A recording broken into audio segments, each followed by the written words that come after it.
Previously on Bleak Prospect. Oh, Thomas, yes, you haven't seen Esther, have you? Oh, Maureen, no.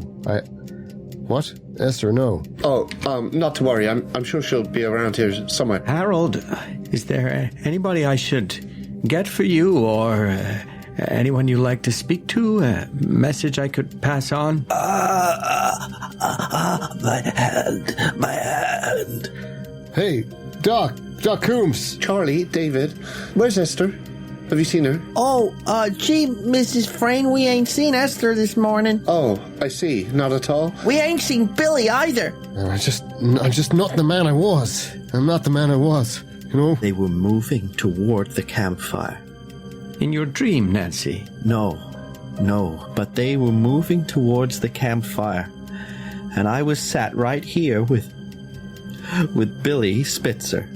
These plain white faces. Did Billy see these faceless men, Nancy? Yes. Masks. They must be wearing masks. They took out a puppet. And it sang. I don't want to hear the song again. It looks like they've come to our shack and left again. Maureen, a man died this morning. You deal with the dead, Doctor. I'm off to take care of the living.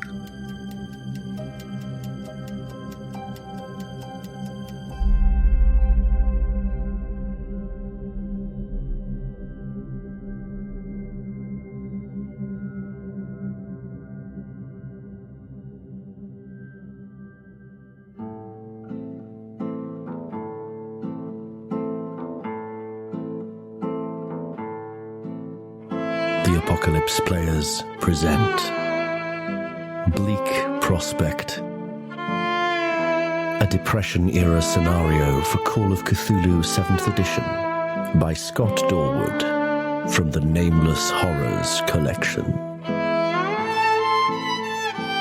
Starring Danann McAleer as former socialite Maureen Frayne, Joseph Chance as former businessman Thomas Dolan, and Dan Wheeler as former medical doctor Nathaniel Coombs. The keeper of arcane lore is Dominic Allen. Chapter 2, Shantytown Blues.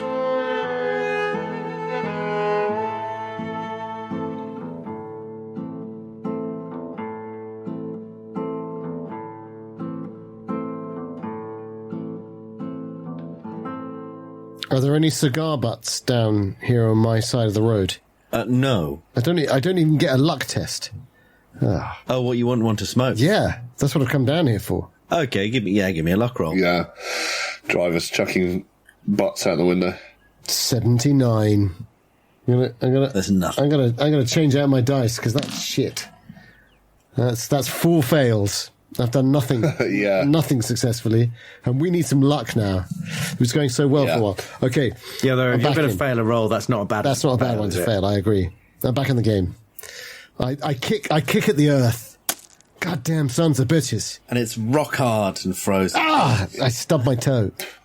That ain't a cigar, that's a squirrel shit. And your shoe flaps open slightly where, your cardboard sole gives way a little bit. Jesus, I've already broken that sole. Yeah, I try and tie it back on again using the things that hold my soul. Isn't that an Alanis Morissette lyric? Yes. Your cardboard soul gives way a little bit. Yeah, anyway, sorry. Isn't it ironic? So it is. Since I used to work in textiles. Yeah. Oh, hey. So I know the value of a material. King of the carpet warehouse he was. Yeah. Christ, some of my carpets would make better soles than this shit. Let me say that. Anyway, So I've kicked the ground and I look around me and I can't believe I'm living this life. And I think of Roscoe McNally. And I think, Jesus Christ, if I ever get my hands on him. Yeah. Try and kill him with the same shovel he tried to kill you with. Literally, if you give me a script 2 minutes before I go on, dude, this is what happens. This is what Dan knows. Dan knows, and I had 6 weeks with that script. Forget. Once maybe I got all the words right. Once maybe. Yeah, yeah. So you gather on the side of the road. It's the long Arkham road that stretches from Crawley to Arkham. It's pretty long and straight, a gentle undulation into the woods. And so you can see quite far in both directions on this cold, slightly misty morning. The footsteps stop here, and there are tyre tracks that seem to head away from Crawley towards the woods. Shite. You know that in that direction there are houses out there. There's big country estates and things like that, and there's the Blue Star Diner, which is a little roadside diner in that direction. But yeah, away from town. How far a walk would it be to the first sort of houses? Well, you'd get to the Blue Star Diner first. That's about a mile up the road. Right. I say to them, look, tyre tracks. I'm sure you noticed them already. We need to find Esther. We need to find Esther and Billy and anyone else. How busy is the road? Is there a chance of hitchhiking? It's quiet at the moment, but you can give me a luck roll. That's an 82, so that's not successful. Dead. Silent. I see you doing this, and my hand reaches out, and I'm about to grab you by the arm again. Then I think better of it, and my hand goes back down to my side, and I say, "Look, don't get me wrong, Maureen. I think you could get a lift, but the doc and me, there's no way they're going to give us a lift. Look at us." Oh, listen. If we hear a vehicle coming, you hide in the trees. I'll thumb them down and then introduce you. That's the way it works. Oh, no. That's the worst. It's the worst thing we could do. Trust me, I've been there. So I think that we're trying to jump the vehicle. We've all been there, Thomas. Thomas, what's with your face? You've a red... What? Never mind. Are you all right? Don't. No, that's fine. I'm fine. It's just, I think it must be part of this, thing that's going around. Anyway, yes. Look, Doc. Let's get going. Doc, I'm so glad you're here. So I've caught up with them, have I? Yeah, I think you're all there now. Yeah. I'm marching off immediately, so if we're talking en route, or I'm stop hearing what's being said. I'm worried about her, but at the same time, I don't know what the best thing to do is. We just got to find Esther, right? I agree. We should find Esther, see if we can find Billy. Did you hear the professor? He said that he'd had dreams about this. I think he saw them too. He just was trying to pretend that. Well, you know what we do to get by? You say that what's real isn't real, and you say what's not real is more real than the real. Anyway, I sound crazy. You know what I'm saying? As you're saying this, I think you see me take my 38 revolver out of my pocket and just check that it's loaded as it is, and Jesus, where'd you get that? It's a hospital issue. Would you believe me if I told you that? As you do that, I was glancing back to sort of see if they were keeping pace with me, and I see you pull the 30 out of your pocket, and I just shout, "No!" And then I see that you were just checking it, and I say, I'm sorry. Keep pace. And I'm trying to distract myself from all the thoughts going through my head. So if they're keeping pace with me, I'm sort of saying, Doctor, I'm so sorry. It'll all be fine, I'm sure. I completely ignored you earlier. Who was it? Who was the poor person who's passed away? Harold Priestley. Oh, Harold. Oh, goodness, what a shame. He was very unwell. Yes, he was. I remember seeing him just a day ago. His suffering is over now. Oh, well, I'm sure you brought him some comfort. You should take comfort in that. That's an important job. I did what little I could. Yes, well, it's more than most of us can do. So can I, to get my bearings, we're still sort of by the side of the road, we're in touching distance of the woods, are we? Like fairly close to the woods? Yes. Great. Oh, nice. Hospital issue, you say? Well, they shoot horses, I suppose, don't they? They do now, yeah. Oh, what a messy business. I would never like my, and I sort of say, I go to say my horse, and then I remember, that, of course, Oh, nice. I no longer have my horse, and I sort of just stop talking very suddenly and just keep marching forwards. It's mostly, actually, most of the woodland, the nearest woodland is sort of behind the Hooverville. You're sort of walking across scrubland. And it becomes woods again after the diner. So as you get over the brow of the next sort of gentle slope, you can see the diner. We probably see the diner. There's the footprints that they had spotted ended at the road, did they? At a car. It looked like Yes. there'd been a car. Yeah. Like someone had got into. Car. Yeah. Car.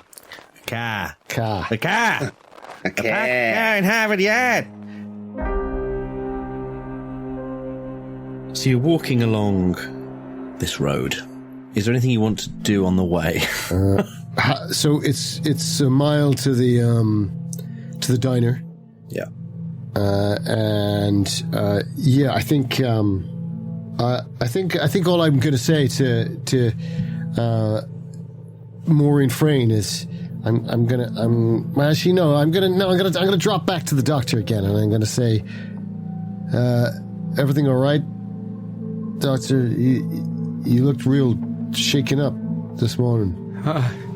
No, everything's all right. I was quite close to Harold, and Good guy.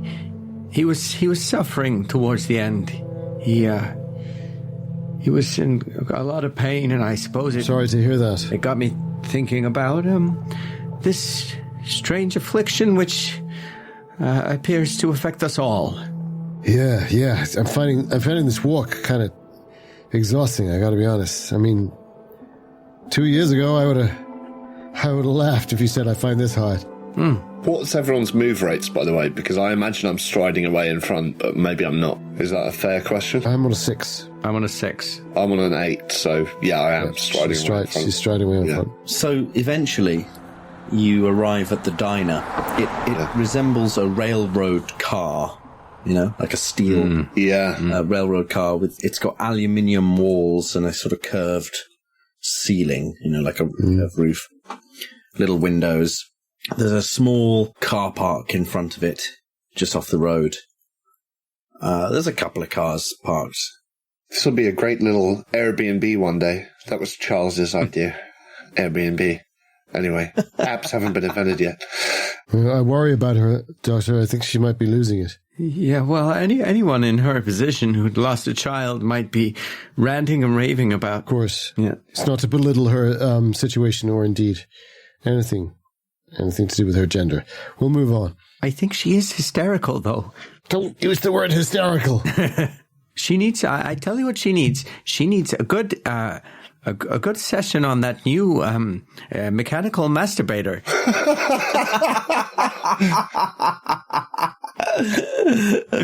I heard about that, doctor. Functions by steam powered as well.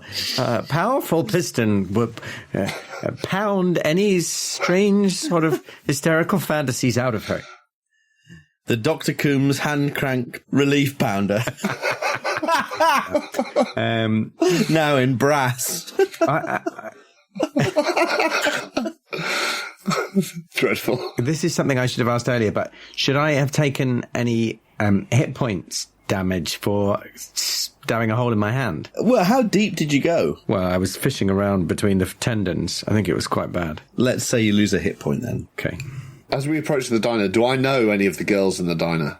Are there girls in the diner, or is it like just a line chef? Well, it's just the woman who owns it, Right. And you do know her. She's Ina Brody. Yeah. She's quite a formidable woman, quite stern, no nonsense, but she has been known to give, scraps and coffee grounds to people. And more importantly, maybe, did she know me before Black Tuesday? Oh, yeah, she probably, yeah. Did she know me, my previous self, before the... Right, okay. Does that make it better or worse? Yeah, well, quite. I'm not sure. But Actually, does she? Let me just check when the... maybe not. I mean, we're about 4 miles down the road from where I used to live, right? 5 miles, sorry. So, and also, I wouldn't have come to diners much. I would have gone to, banquets. and meals, dinners. So maybe I don't know her as my former self. I say to you, Coombs, screw this. I think I'm going to try and get us something to eat. I don't want to do this on an empty stomach. I think that's an eminently sensible idea. What do you think, Maureen? You got any sway with, yes. What's her name? Yes. Ina? Let's get ourselves some grub. And perhaps you two wait out here. Well, no, that's cruel. Feel free to come in. I just, you see me sort of slicking my hair to the side as if it's deliberately pinned there, but you know, of course, that it's just my bodily grease that's keeping it in place. Oh, nice. You sure? Sort of. You sure you got this? Yes, it'll be fine. All right. I breathe in deep and then walk through the door and go straight up to the counter. Unless I'm stopped. As soon as she's gone into the door, I say to you, Coombs, I'm going to check out the back, see if there's any cigarette butts. And I'm gonna pop around the back, because I'm not too proud. I could do with my nicotine hit. Mm. Well, let's have a luck roll from Thomas Dolan for his cravings. Oh, 14! Are there any cigar butts? Hey. Yeah. Yeah, you find a cigar butt. Yeah. It's still got a bit in it as well. Nice. It's still got some. Nice. A little bit of something. Not too bad. I mean, I do the whole brush off, and it's distasteful every time to me. It's disgusting, and yet I still do it. I'm like, I want to get the hit. I want the nicotine. and I get my rusty old lighter out. But I'll go back to the doctor. What is Dr. Coombs do? I think he's maybe just sort of looking at his arm to see whether he can see any like tracking up his forearm. Oh God! No, nothing. I bring the flamethrower up and I just say, "What's your name, Del? What's your name?" I know I'm human. I see him hesitate.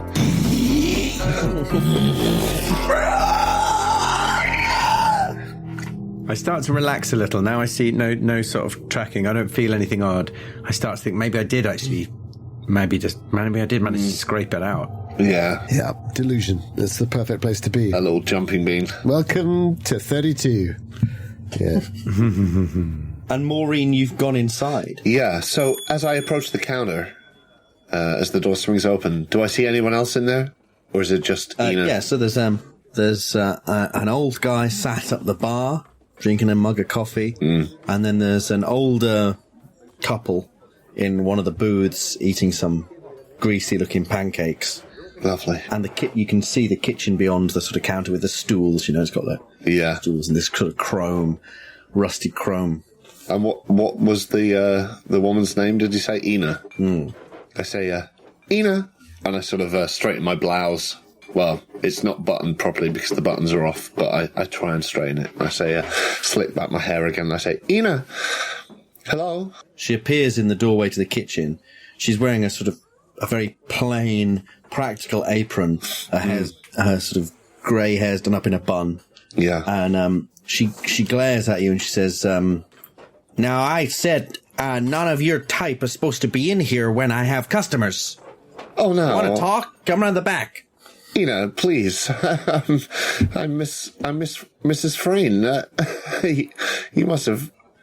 Yes, okay. I'll come around the back. She walks up to the counter and leans down and says in a lower register, she says, I have customers. I know. I see that. But my darling, my child has gone missing and I need your help. Shh. We'll talk around the back. Yeah, okay. I imagine she just says that and leaves to go out the back. Pretty much, yeah. Yeah. I turn to the guy who was not the greasy pancakes, the one drinking his coffee at the bar, and say, excuse me, sir, I don't suppose you've... I don't have any money. I wasn't looking for money, sir. I'm quite all right for that, I say, and self-consciously slick my hair again with the grease, and I say... He gives you a really disbelieving side eye. Right, in which case, could I do an etiquette roll? I think that'd be credit rating, unfortunately. Oh, really? Well, what I was going to try and do was, I know, I need to get out. I'm not going to do a credit rating roll then. I'm just going to, unless you want me to, I'll just give up the conversation at that point. My etiquette is very good. It's one of my arts and crafts. That's the reason I was... Oh, I see. Oh, I see. Oh, well, in that case, yeah, you could... Like, as in, I was going to go up to him and say, "Oh, sir, I'm so sorry. They've given you the wrong knife." And sort of take the knife and put the... take the fish knife and put the correct one, lean over the counter and put the correct one there. I'll just test it anyway, because it's my art and craft. Pate knife. Yeah, do it, man. Do it. That's a 59 on a 60 for my etiquette. Oh, just. He sort of looks at you confused and says, "Do I know you from somewhere?" Well, you may do, sir. Maureen Frayne. Where would I know you from? Were you ever at banquets at the Old Hawks estate?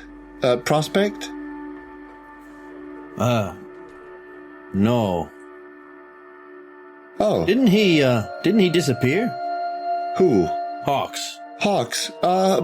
Yes, I believe so. I was just trying to place you, but, anyway, I have to say, my girl is missing.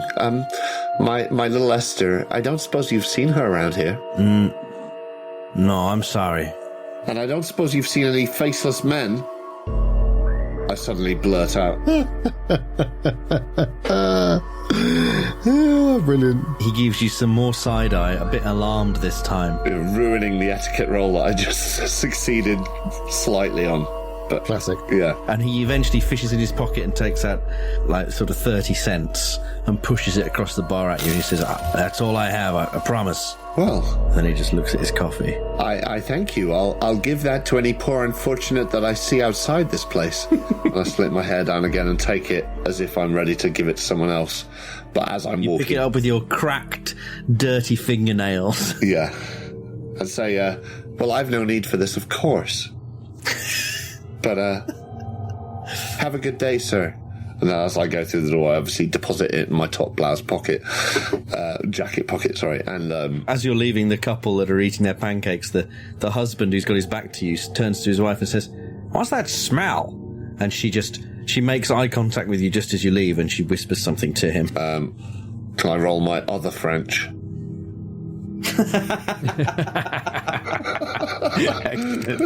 Very good.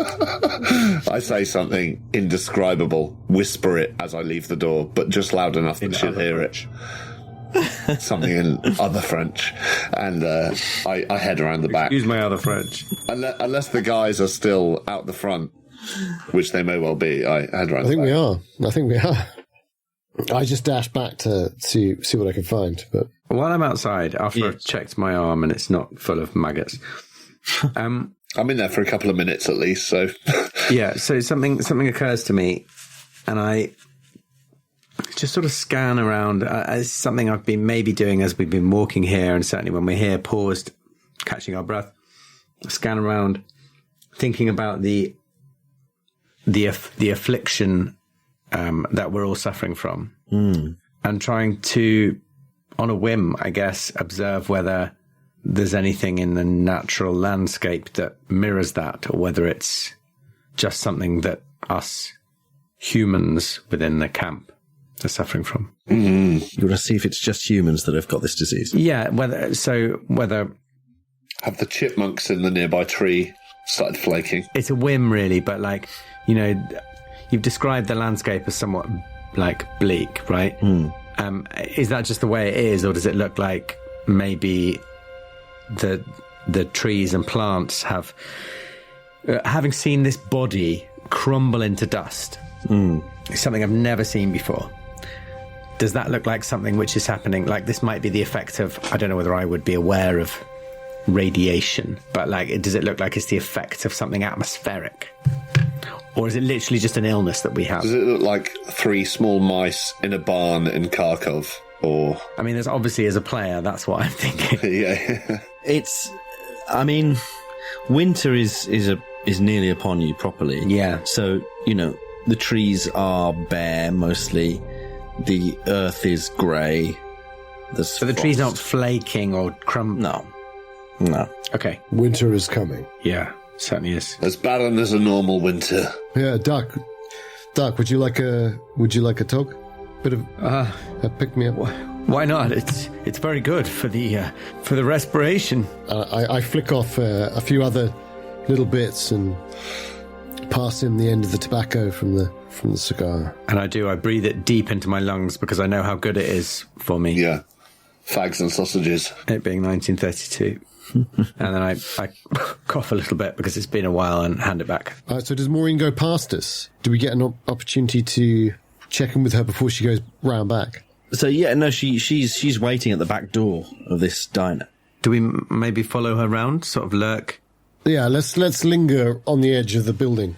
I have a feeling we're the kind of sort of unfortunates who are like always lurking, right? Like even when we're just standing in a. We're exactly what she expects to see, Ina.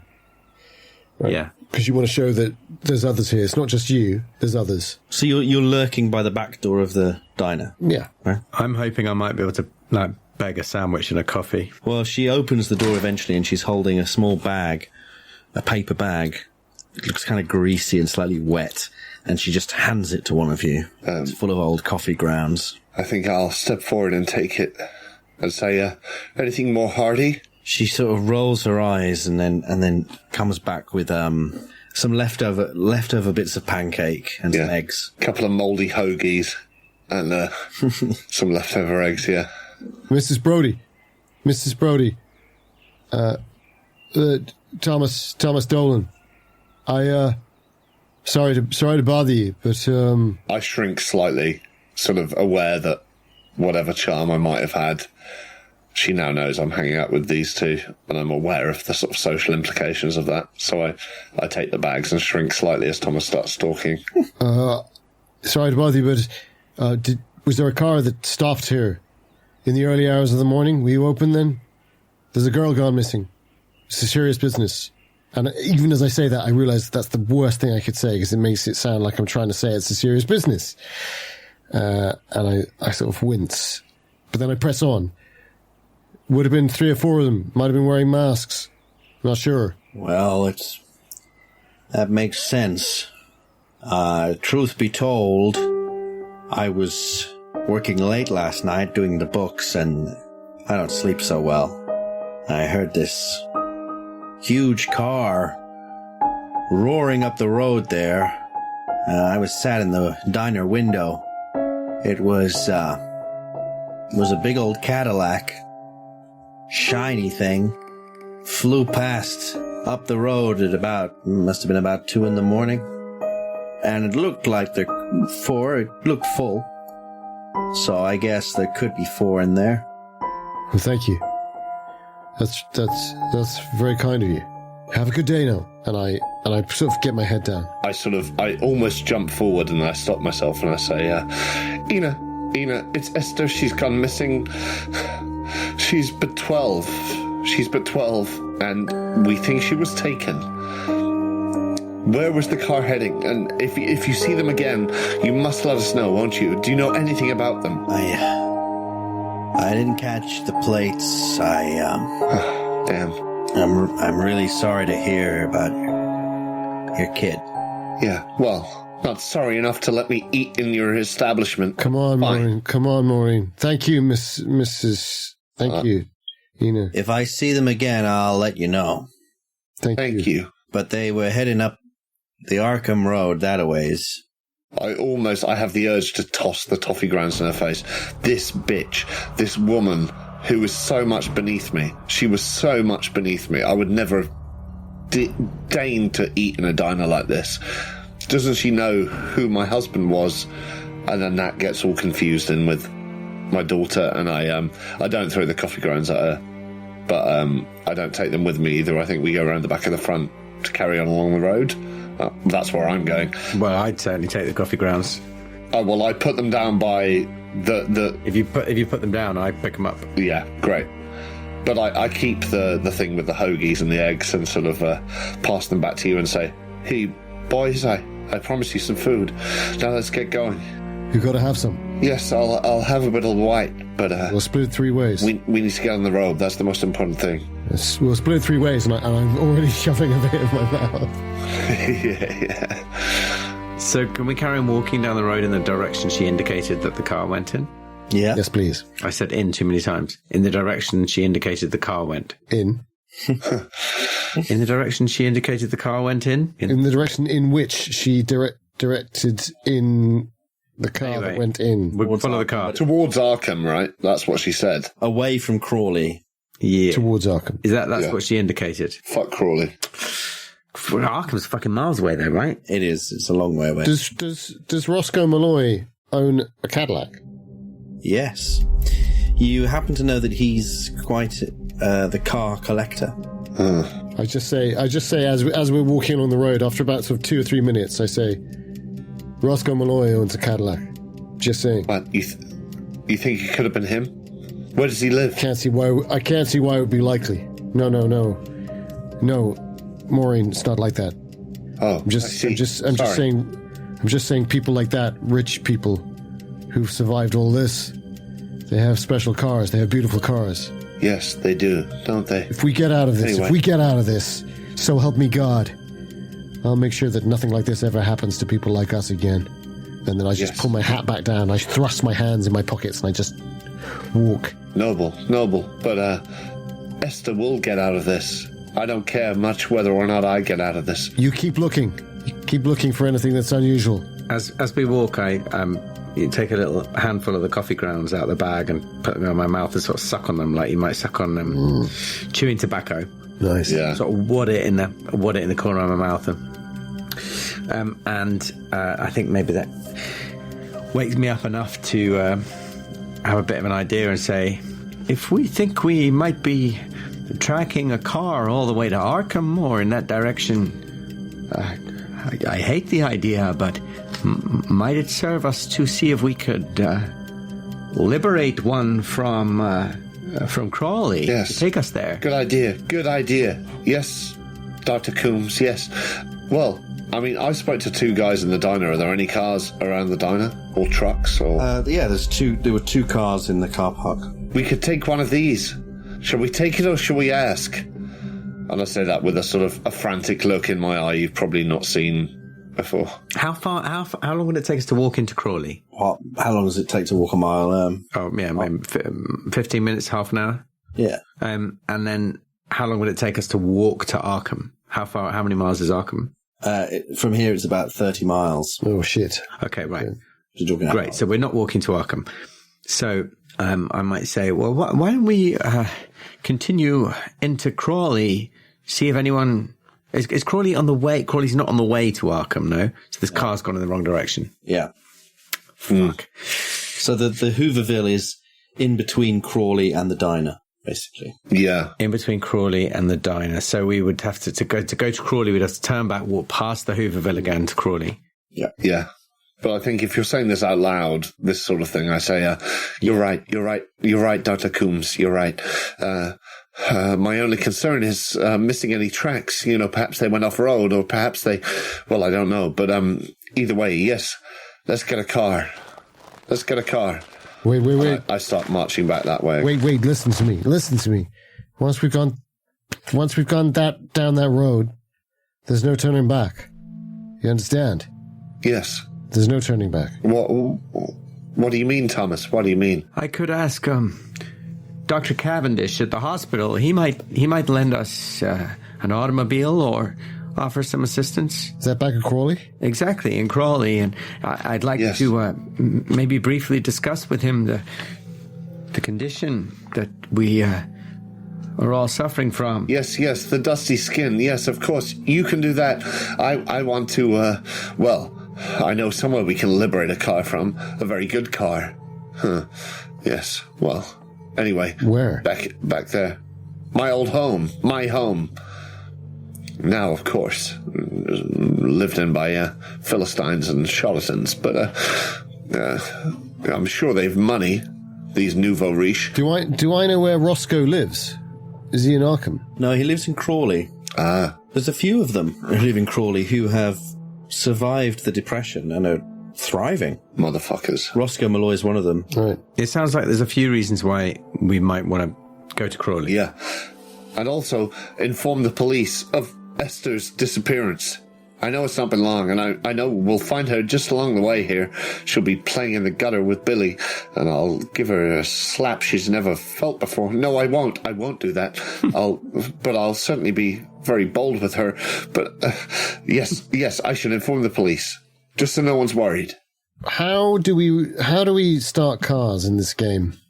Is that mechanical repair? Is that what, cars that we don't own? Yeah. Is that electrical repair? Is that operate heavy machinery?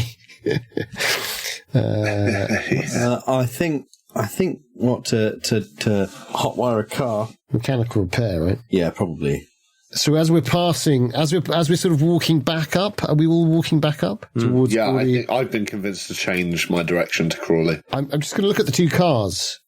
Does one of them look sort of cheaper than the other? Yeah. Can they see me out the window of the diner? The guy at the bar can't. He's got his back to you.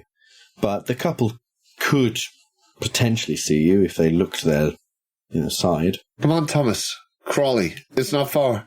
So it's 2 miles, isn't it? From here, yeah. Oh, fuck. I ain't going to make it that far. I ain't going to make it that far. Well, we're tired I already. pushed them out of the bar. Maybe he'd give us a lift. Why don't I just take that car? Why don't I just try and take that car? You both are packing. Let's find Esther. And if we don't find Esther, I don't know. There's something about Coombs that's unsettling me. We will find Esther. No, but what I mean is, if we don't find Esther, it's not even worth thinking about. So we're going to find Esther. So we will find Esther. They owe us a car, right? They owe us a car. That's what I'm saying. Yeah. I think I almost charmed the man at the bar. I sort of flicked my greased hair back and I said, perhaps I could... Are you with me? Give it another go. Are you with me? Don't bother. You already charmed him. I'm gonna dash over to the car and I'm gonna try and see if it's open. Oh, see if it's open? Yeah. Sounds like a luck roll. Doesn't it just? Luckily, we got tons of luck. That's 61 on my 20.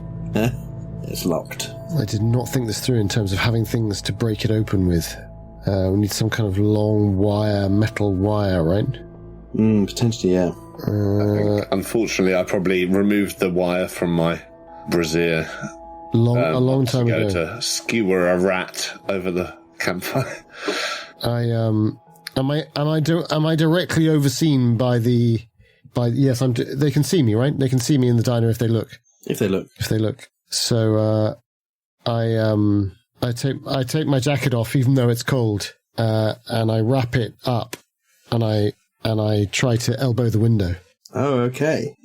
So you're trying to do this quietly, right? Quietly, surreptitiously, like it's a perfectly ordinary thing to do. But it isn't. So this is like a stealth roll? Probably. Well, that's unfortunate. But yes, I suppose it is. What were you pitching? No, I'm just I was hoping I could just do a strength roll and have it over with. But yeah, sure. Stealth, even better. Great. I bet the lawyer's got stealth. No, you can definitely smash the window. Yeah, it's about doing it stealthily, right? You might not. Yeah. That's a 20% chance. I'm willing to go with that. 1 in 5. That's a good odds. That's a 19. Fantastic. He's done it. Oh my word. That's my best roll of the day. So you go to smash it and then you realise if you press hard enough, you might be able to just pop the frame out. And it does. Oh, even better. Silently.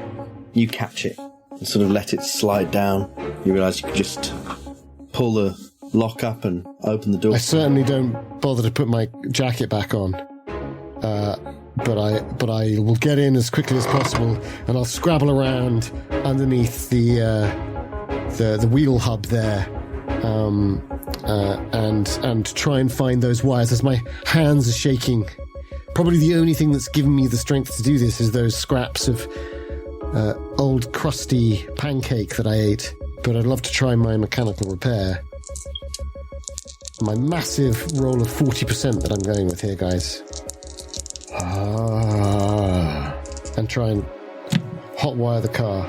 Okay, so that's a 60 to start. I'm opening with a 60. That's not good. Okay. So of course, I've got the panics, I've got the shakes, and I can't quite focus. So what I do is I get down underneath the wheel. So my head's now, I'm not even remotely in a position to be able to drive away. My legs are out of the car, and I'm underneath the wheel. Hang on, they drive on the right, so that's the left side of the car, and I'm in a terrible position. If anyone finds me, I'm obviously hotwiring the car, and I'm lying. Possibly, if it were to start accidentally, I would potentially be quite badly damaged as well, I suspect. 22. It's 22, guys. Hey, not quite hard. A really good success, solid. Amazing. Pretty good. I've just been so you know, it's been Googling how to start cars in the 1920s. It's not like this, so I could back you up if you failed it. I would have fought your corner if you failed that. But I don't need I felt like my whole night basically hinged on that die roll, as far as I'm concerned. Yeah. So I've rolled well there. A 19 and a 22 in 3 rolls. I'm happy. So perhaps the doctor or Maureen, if you're sort of, while you're waiting, you glance through the window of the diner, you see the guy at the bar stand up, and he's clearly about to leave. And then Ina says something to him from the kitchen, because he turns back, and he goes and leans on the bar again, and he's talking to her. And it buys just enough time that the car sort of quick putters arrive. No, get in. Thomas, well done. Quick, pull off. I'm shaking, and I'm climbing into the seat properly, and I'm sat on my jacket. Would you like me to drive, Thomas? Actually, let me,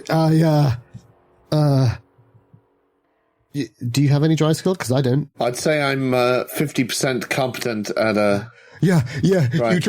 You drive, and I sort of slide I will. over. I sort of shuffle over. I'm not too proud. And I make sure they're all in, and I've got the hand mark on my face. I career back onto the road and away. Wheels skidding. Try not to kick up too much gravel, but I know it will. Yeah. Felons. In the rear view, you see the guy come running out of the diner, and he looks down the road at you and is shaking his fist, but it's clear that he hasn't seen who you were. As you drive away in his car. I have the urge to chuck his change out of my blouse pocket out onto the road at him and give him the finger, but I don't, because I'm aware that that's a solid meal for Esther when I find her. Damn straight. She eats money. She's going to eat a finger. Yeah. Oh, the finger. She eats coins. She's a very strange stuff. Yeah. The depression. Yeah, exactly. Money's cheaper than bread. It's true. Yeah. So which way are you driving? To the way we know the track marks. Arkham now, I guess. Yeah. Arkham or Crawley? Well,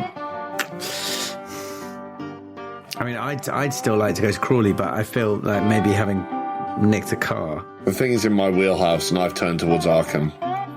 Not just towards Arkham, to be clear, towards the other houses that we know are between here and Arkham. You know, and I'm very wired, and I'm keeping an eye on the road. If someone wants to say, hey, I think what I say is I'm trying to get my jacket on, and I say, how the hell do we know where they went? As I still can't quite believe I've done this. The tyre marks went this way, didn't they, Doc? But Arkham's a big place. I didn't get a good look at them, but I understand they went this way, and your friend at the diner heard a car moving in this direction in the middle of the night. Listen, they say, you know, the first 48 hours are the most important. I remember hearing that somewhere. Esther's been taken by someone, and we have to find them. We have to find her and Billy. So you're saying this, you're driving probably a bit too fast down these... Yeah, I think the adrenaline is making me drive. Damn straight. A lot too fast, probably. Once you get past the tree line, the road becomes much windier and undulates dramatically in places, but you're making your way...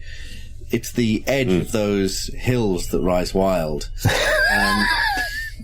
And they are wildly rising. Yeah. Oh, is that a Saturnine chalice? No, just my imagination. Yeah, you pass you pass a car that's full of people with like there's someone bleeding out on the back seat and someone else muttering something about spores, and then there's another car that's just got an enormous man in it,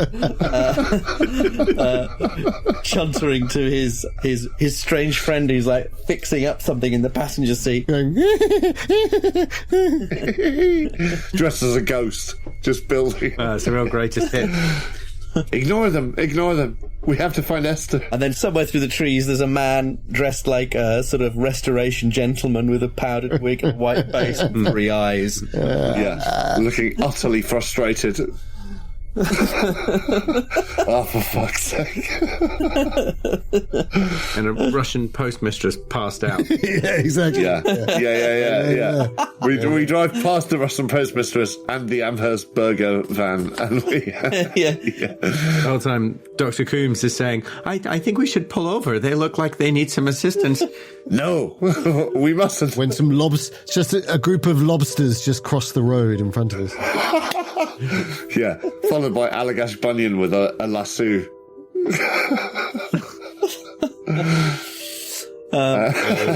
Well, I really like The Simpsons.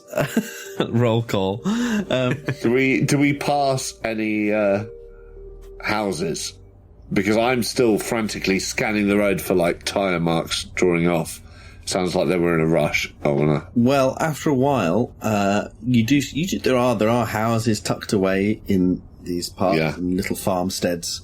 But can you all give me a spot hidden roll? Yeah. 46. Just a success. I'm in the 40s tonight. It's all in the 40s. Nice, you've got some good stats, haven't you?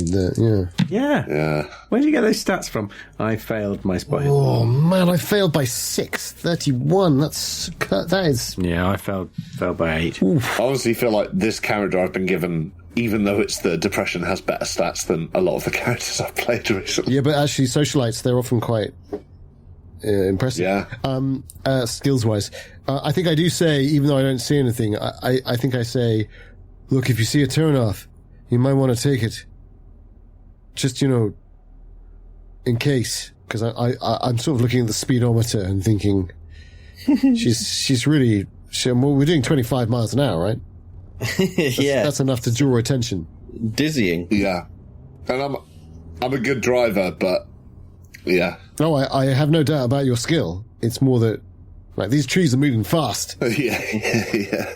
These hills are moving wild. And Dr. Coombs is looking out the window. So Thomas and Thomas Dolan and Dr. Coombs, you just hear Maureen's sharp intake of breath. And Maureen Frayne, can you give me a drive auto roll with a bonus die because you've spotted someone in the road just as you turn a bend? I'd love to. First is a 13.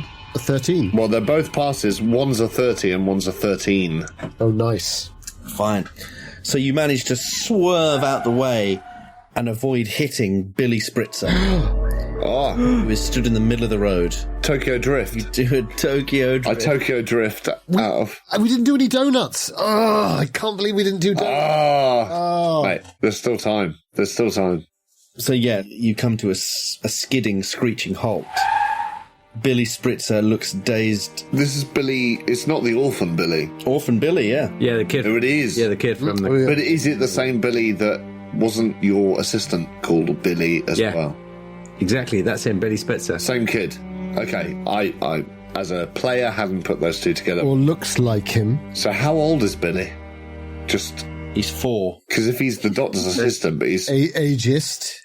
4. He's 4. Oh no, don't. He's friends with my 12-year-old daughter, so he can't be so old. He's like 13, right? He's not old, he's a kid. Okay, great. He's 48. Stop saying the wrong numbers. Look, we've already established that Danann is innumerate. Oh, hello, Mrs. Frayne. It's me, your daughter's best friend. Shoot him. So he's about 13. Is he? I think so. I'll tell you. He's 14. Okay. Oh, that changes everything. Guys, as a small side pot, I'd just like to say how proud I am that we've not shot anyone yet. Well done. Yeah. I'm really proud of him. Give it a second. Really proud. What does he jump out in front of the car and I swerve off? I empty 6 bullets into him. Well, I do have my 38. Billy! It's Billy Spitzer. Who? Pull What? over. What? My God, it is. I get out of the car immediately, leave the door open, Christ. and say, Jesus Christ. Billy, where's Esther? Where's Esther? That's all I'm shouting. I get hold of the wheel of the car as it pulls to a halt. I watch admiringly as Maureen does like a sort of barrel roll out the car while it's still moving. Yeah. Oh no, I think it's skidded to a halt. She's managed to stop the car. Yeah. I think I say, Doc, keep the motor running, just in case. I don't know if there's anyone close, and then I dash out as well. And the two of us are outside the car. And the Doc is in the driving seat. Do I still see Billy in front of us? Yes. So I'm still saying to him, Billy, I'm so glad to find you. And I turn on my charm and I say, where's Esther? For goodness sake, you two are always off playing your silly games. Where's Esther? He's sort of staggering around, dazed, and he turns and looks at you. Does he look drunk? He looks badly injured and exhausted.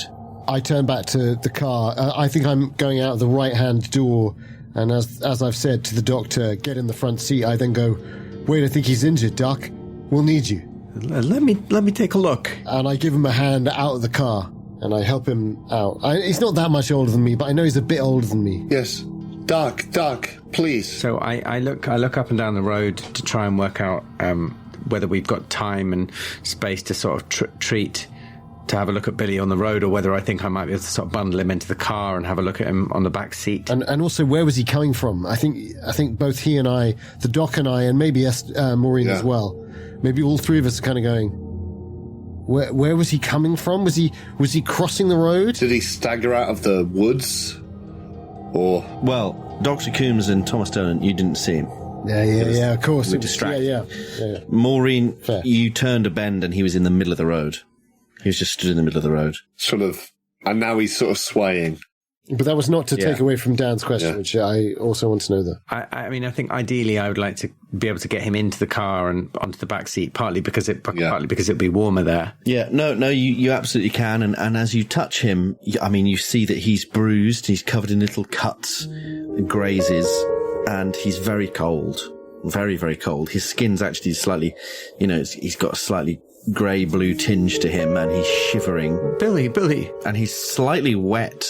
I know it's not the best thing for a kid in this state, but I'm next to the doctor the whole time saying, Where's Esther? Wait, Maureen, ask, where did he come from? I didn't see him. Where did he come from? And I try and I try and take him away from the others. He was in the middle of the road. Crossing left to right or right to left? Or he was just swaying in the middle of the road. I had to pull off. I almost crashed. Well, let's check both sides. While this conversation is going on, I sort of get him into the back of the car and have a look at him and see if I can do maybe some first aid on him. You know how it is? Sometimes, like, if he came from the left side, maybe there's a track there, or maybe there's from the right side, there's a track there. I don't know.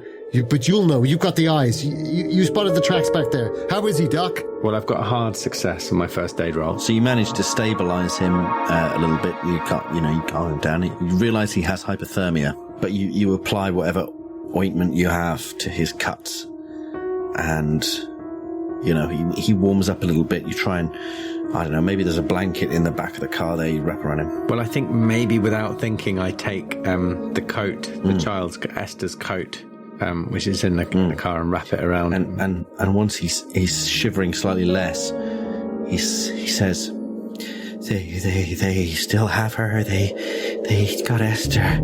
Couldn't free her. They couldn't get her out. Gotta go back. Get Esther. I gotta go back. Billy, who's they, and where do they have her? Oh, the faceless men. They took her. They took me. They took us both. They locked us up and couldn't get her out. And the water. There's something in the water. Oh God, it's in the water. It's around my feet. I can't. The entrance. I gotta get. Oh fuck! It's a big old house. Here, take my jacket. And I take my jacket off, and I instantly start shivering as soon as I hand it over. Can we both hear this as well? I wasn't running away. Well, I was just sort of imagining that. No, I just mean for myself as well. Like they're on the back seat of the car at the moment. Maybe you can. Actually, let's say you can, Maureen, right? Unless Tom says otherwise. But I'm just handing my jacket over. I'm not. Yeah, he's on the back seat of the car with Dr. Coombs. Yeah. So it depends if you're. Maybe I don't hear the specifics, but I can just hear him whispering, and I know they're having the thing. And I see you hand your jacket over, and I do look around, and actually, I remember what Thomas said, and I do another track roll to see if I can see any broken ferns or anyway because he must have come from somewhere. I know there are houses around here, but they're sporadic, so you'd hope. It's so overgrown that I would need a hard success. Well, it's fine because I failed anyway.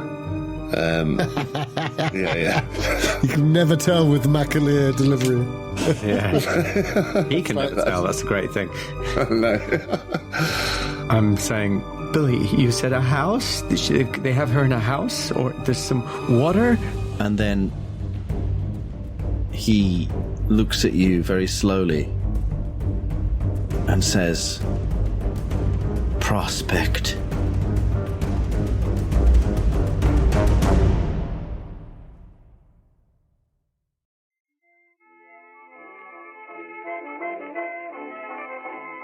Oh, hello. Just a quick word from me. I won't take too much of your time. I wanted to let you know that Bleak Prospect is from the collection Nameless Horrors by Scott Dorward, Paul Fricker and Matt Sanderson, collectively the good friends of Jackson Elias. They're good friends of ours as well, and if you haven't already, we urge you to check out their regular podcast about Call of Cthulhu, horror films, and horror gaming in general. It's a treasure trove of interesting discussion on all aspects of the hobby, from 3 of the top Call of Cthulhu experts in the world, I'd say, and one that I listen to religiously. You can find the good friends of Jackson Elias wherever you get your podcasts, or go to blasphemoustomes.com. The link's in the show notes. Thanks for listening.